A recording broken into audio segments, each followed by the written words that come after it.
पिछले 8 महीने से कोई एक प्रोजेक्ट, कोई एक काम ऐसा जो किसी आम आदमी के लिए या केपीके के लोगों के लिए किया गया हो नज़र नहीं आएगा।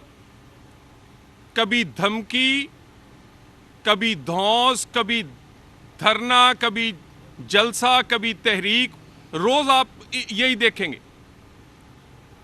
केपीके के लोग दहशतगर्दी का शिकार हैं। केपीके के लोग सेहत की सहूलतें ना होने की वजह से बहुत ज़्यादा पंजाब और कुछ इस्लामाबाद के हॉस्पिटलों में आने पर मजबूर हैं। केपीके में कोई धीरानी प्रोग्राम नहीं। किसी किसान के लिए ग्रीन ट्रैक्टर या किसी ऐसे आदमी के लिए जो बिजली का बिल नहीं दे सकता उसके लिए सोलर का प्रोजेक्ट नहीं है। और तो और जो सबसे अहम बात है कि जब आप वज़ीर आला बनते हैं तो ये आप हलफ देते हैं कि आप अपने सियासी और ज़ाती मुफाद को अपने सरकारी काम में नहीं लेकर आएंगे। जो सहूलतें भी, वो सरकारी गाड़ी हो या सरकारी मुलाजमीन, वो वज़ीर आला का हुक्म इसलिए मानते हैं कि उन्होंने लोगों के फलाह का काम करना होता है। ये नहीं हो सकता कि आप अपनी उन सरकारी गाड़ियों और सरकारी मुलाजमों समेत वफाक पर हमलावर हों। वफाक पे हमला जब करें तो खुद दुम दबाकर भाग जाएं। कहते तो आप ये थे कि मैं सीने पे गोली खाऊंगा, लेकिन पीठ दिखाकर भाग गए। आपके सरकारी मुलाजम, सरकारी गाड़ियां और तो और बानी पीटीआई की बहनें भी आप वहां गिरफ्तार करवा के चले गए। और उसके बाद ये जो सरकारी मुलाजम या मुजाहिरीन गिरफ्तार हुए, जो चढ़ाई वज़ीर आला केपीके ने की, उससे ना सिर्फ बेशुमार नुकसान हुआ बल्कि वहाँ पर एक सिपाही जो अपनी ड्यूटी कर रहा था, पुलिस कांस्टेबल, वो भी शहीद हुआ। जिन लोगों ने शहीद किया, जिन लोगों ने तशद्दुद किया, जो गिरफ्तार हुए, उनको जब जमानत मिली तो केपीके हाउस में उनको हार पहनाए गए, उनके लिए इनाम का ऐलान किया गया, छुट्टियां दी गई और उनकी हौसला अफजाई के लिए कहा गया कि आपको 1 स्टेप प्रमोशन दी जाएगी। यानी आपका रवैया ये होगा कि एक तरफ दुश्मन से लड़ने वाले और दहशतगर्दी से लड़ने वाले जो शहीद हुए पाकिस्तान के फोर्सेस के लोग, उनकी यादगारों को भी आपने अपने पांव तले रौंदा। और जिन लोगों ने पुलिस कांस्टेबल शहीद किया, इस्लामाबाद में तोड़ फोड़ की, उन लोगों को आप हीरो बना रहे हैं। करना क्या चाहते हैं? क्या मैसेज देना चाहते हैं? और आप समझते हैं कि वफाकी हुकूमत के पास ऑप्शंस नहीं है, वफाकी हुकूमत के पास और कोई रास्ता नहीं है। हर चीज़ की एक इंतहा होती है और एक इंतहा के बाद जब कोई रेड लाइन क्रॉस करता है तो फिर बहुत सारे आईनी ऑप्शंस मौजूद हैं वफाकी हुकूमत और रियासत के पास। और ये देख लिया है आपने, ये मैं पीटीआई से मुखातब हूँ, वो आज अपनी शर्मिंदगी, अपनी शिकस्त और अपनी नाकामी छुपाने के लिए जो उन्होंने पिछले 2.5 साल में इस पाकिस्तान में किया, इनकलाब के नाम पर, सियासत के नाम पर, तब्दीली के नाम पर, आज अपनी शिकस्त, नाकामी, शर्मिंदगी मिटाने के लिए कभी उसे डील का नाम दे रहे हैं, कभी कहते हैं कि अब ट्रंप आएगा तो वो हमारी जान छुड़ाएगा। ये डील की अफवाहें, ये ट्रंप का नाम शिकस्त तस्लीम कर रहे हैं और अपनी फेस सेविंग चाहते हैं आप। क्या नहीं किया? कब से शुरू है? तहरीके अदम एतमाद से आगाज़ हुआ, कहा कि मैं ये साइफर लहराया है और अब इनकलाब आएगा पाकिस्तान में। पाकिस्तान में पहली दफ़ा चीफ ऑफ आर्मी स्टाफ की अपॉइंटमेंट रुकवाने के लिए लॉन्ग मार्च हुआ। अल्हम्दुलिल्लाह अपॉइंटमेंट तरीक़ाकार के मुताबिक, आइन के मुताबिक हुई। फिर कहा गया असेंबलियां तोड़ रहा हूं, अपनी मर्जी का इलेक्शन करवाऊंगा।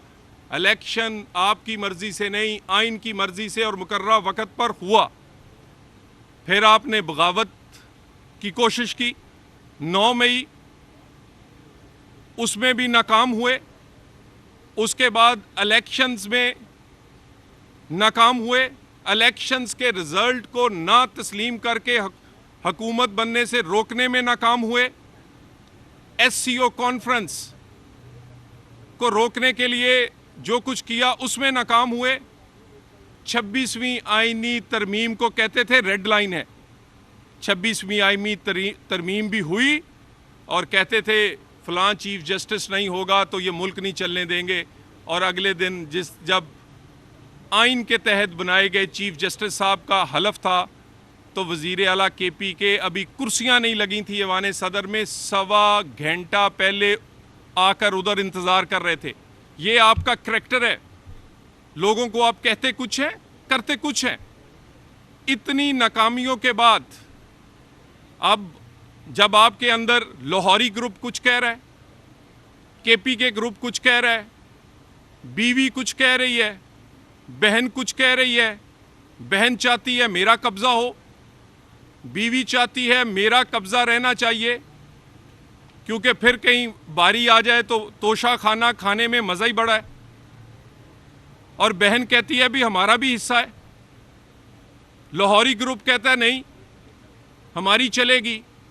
केपी के ग्रुप कहता है नहीं भाई, असेंबली में हम हैं, हुकूमत हमारी है, हमारी चलेगी। अपनी टूट फूट को, अपनी इस सूरत हाल को छुपाने के लिए कभी कहते हैं डील हो गई, कभी कहते हैं ढील हमें मिल गई, और तो और बेशर्मी की इंतहा है।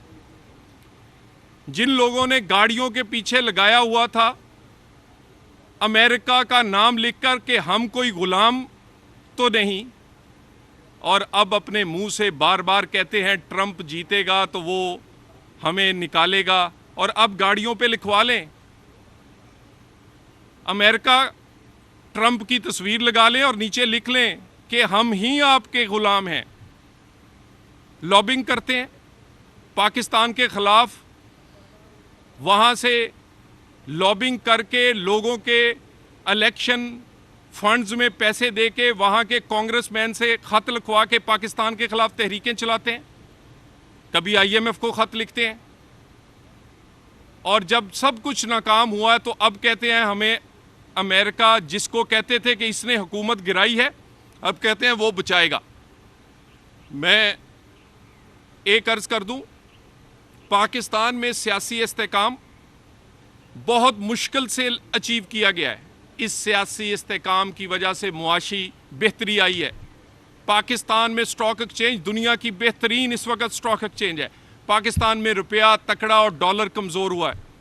पाकिस्तान में गरीब के लिए सांस लेने का उसे मौका मिला है। जो इन्फ्लेशन महंगाई है वो सिंगल डिजिट में आ गई है, 7% से भी नीचे, जो 40% के करीब थी। पाकिस्तान में लोग इन्वेस्ट कर रहे हैं। एक तरफ वज़ीर आज़म कभी किसी मुल्क और कभी किसी मुल्क अपने मुल्क के लिए इन्वेस्टमेंट मांगने के लिए जगह जगह जा रहे हैं, और कुछ लोग यहाँ जब इन्वेस्टमेंट आने लगती है, जब कोई बड़ा इन्वेस्टमेंट या दोस्त मुल्क आना चाहता है तो एहतजाज का आप ऐलान कर देते हैं। एससीओ में क्या तकलीफ थी आपको? उससे 2 दिन पहले सऊदी डेलीगेशन आया, उसने अरबों डॉलर की इन्वेस्टमेंट अनाउंस करनी थी, उसको रोकना चाहते थे। एससीओ के बाद सीपैक 2 शुरू होना था, चाइनीज़ वज़ीर आज़म इधर आया हुआ था, उसको आप क्या पैगाम देना चाहते थे? और ये जो सियासी इस्तेकाम है और पाकिस्तान में पाकिस्तान की इकॉनमी, गरीब का चूल्हा चलना शुरू हुआ है, इसको रुकने नहीं देंगे। इस सियासी इस्तेकाम की बहुत बड़ी कॉस्ट पाकिस्तान पेश कर चुका है। इसकी बहुत बड़ी कीमत पाकिस्तान के आम लोग 24 करोड़ लोग और खुसूसन हमारे वो मेहनतकश और मजदूर पे कर चुके हैं। लोग आज भी बिजली गैस के बिल हों या आम जिंदगी उनके लिए गुजारना मुश्किल है। अगर उनके हालात बेहतर होने लगे हैं, अगर एनर्जी की प्राइस नीचे आ रही है, अगर पेट्रोल या बिजली की कीमतों को नीचे लाने की हुकूमत कोशिश कर रही है, अगर पाकिस्तान में डॉलर कंट्रोल की वजह से और पंजाब में खुसूसन जितने की रोटी थी उससे 10 रुपये कम पे आज भी 13, 14, 15 रुपये पे मिल रही है और दूसरे सूबों में 25 पे, तो ये सारी चीज़ें आपको तकलीफ़ किस बात की है? स्टॉक एक्सचेंज की बेहतरी की, रुपए के मजबूत होने की, महंगाई में कमी की, पंजाब और वफाकी हुकूमत के उन इकदामात की जिनका तल्लक डायरेक्टली आम आदमी से है। तहरीक आप चलाने में नाकाम रहे हैं, इनकलाब लाने में नाकाम रहे हैं, हुकूमत और रियासत को ब्लैकमेल करने में नाकाम रहे हैं और अब अपने ज़ख्म चाटने और शिकस्त और अपनी नाकामी छुपाने के लिए इसको ढील का नाम ना दें। आपके करतूतों पे कोई डील नहीं होगी। 9 मई पे कोई कॉम्प्रोमाइज़ नहीं होगा। 190 मिलियन आपकी जेबों से और आपके अकाउंटों से निकाला जाएगा। तोशा खाना, बुशरा बीबी, आपके वो जो एक जाली पर्दा किया हुआ है उसके अंदर जो हुकूमत पाकिस्तान के हार और हीरे छुपे हुए हैं वो निकालेंगे। इन चीज़ों पे और आप समझते हैं कि आप इस्लामाबाद आएँ, सिपाही को शहीद करें और लोगों को फूलों के हार पहनाएं और वफाकी हुकूमत देखती रहेगी? नहीं, वफाकी हुकूमत पाकिस्तान में आम आदमी की ज़िंदगी और रियासत को चलाने के लिए आइन, कानून और किसी किस्म की डील और ढील के बिल्कुल हम सोचते भी नहीं। सियासी इस्तेकाम को मजबूत करेंगे। 26वीं तरमीम हुई है, 126वीं भी करनी पड़ी तो पाकिस्तान के लोगों के लिए, गरीब का चूल्हा चलाने के लिए, इकॉनमी चलाने के लिए, पाकिस्तान में कानून की अमलदारी के लिए करेंगे। Thank you very much.